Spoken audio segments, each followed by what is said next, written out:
अस्सलाम वालेकुम दोस्तों, मेरा नाम है फ़रूक हैदर। आप देख रहे हैं पाक यूथ लर्निंग जोन।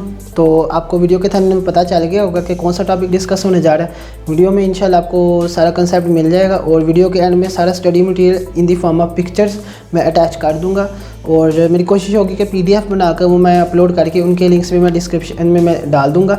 तो आपसे रिक्वेस्ट है कि आप ज़्यादा से ज़्यादा चैनल को सब्सक्राइब करें और बेल आइकन के ऊपर लाजमी क्लिक कर दिया करें ताकि जैसे ही मैं कोई नई वीडियो अपलोड करूँ उसका आपको नोटिफिकेशन मिल जाए। और अगर वीडियो अच्छी लगे तो उसको लाइक कर दिया करें और शेयर कर दिया करें। कमेंट सेक्शन में मुझे ज़रूर बताएं आपको वीडियो कैसी लगी है। अगर अच्छी लगी तब भी बताएं, नहीं भी अच्छी लगी तो मुझे बताएं कि आप के ज़हन में अगर कोई सजेशन है तो मैं उसको और ज़्यादा बेहतर बनाऊँगा। तो चलिए लेक्चर का आगाज़ करते हैं।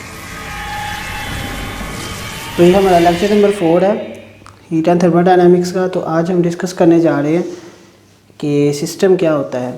तो सबसे पहले देख लेते हैं system. A collection of matter having distinct boundaries is called system. हर वो मैटर जिसकी कोई खास बाउंड्री हो उसको हम कह सकते हैं सिस्टम। और इट इज़ अंडर ऑब्जर्वेशन, और वो क्या होता है लेबॉर्ट्री में हमारे पास अंडर ऑब्जर्वेशन होता है। ठीक है, इसकी हम मिसाल ले लेते हैं।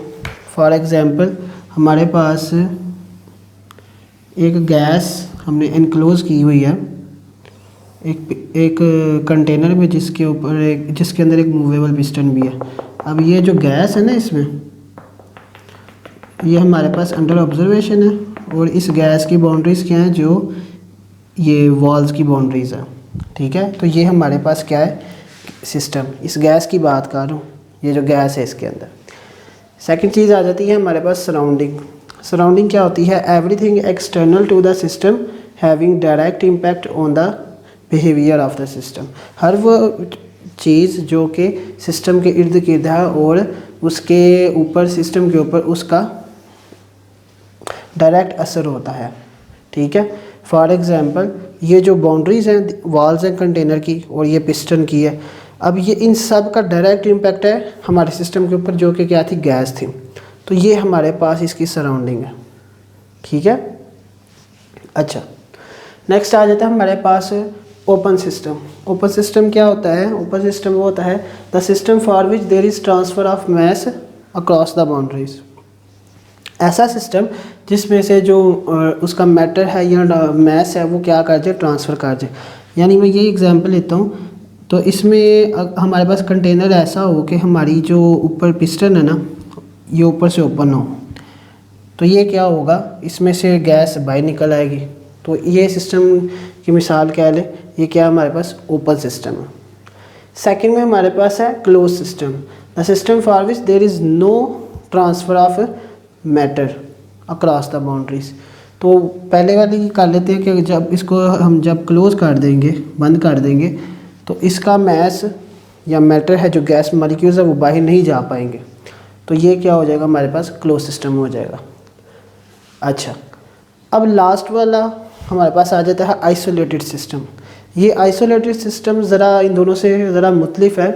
वो किस तरह कि कह लें कि जो ऊपर वाले हैं ओपन क्लोज, इसमें ये कह लें कि एनर्जी ट्रांसफ़र हो सकती है।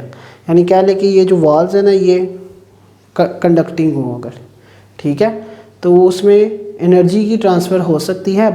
इसमें मैटर भी ट्रांसफ़र हो सकता है। एनर्जी तो दोनों में ट्रांसफ़र होगी, इसमें मैटर भी हो सकता है और इसमें मैटर नहीं हो सकता ट्रांसफ़र। लेकिन इसमें क्या होता है आइसोलेटेड में कि ना तो एनर्जी ट्रांसफ़र होती है ना ही मैटर।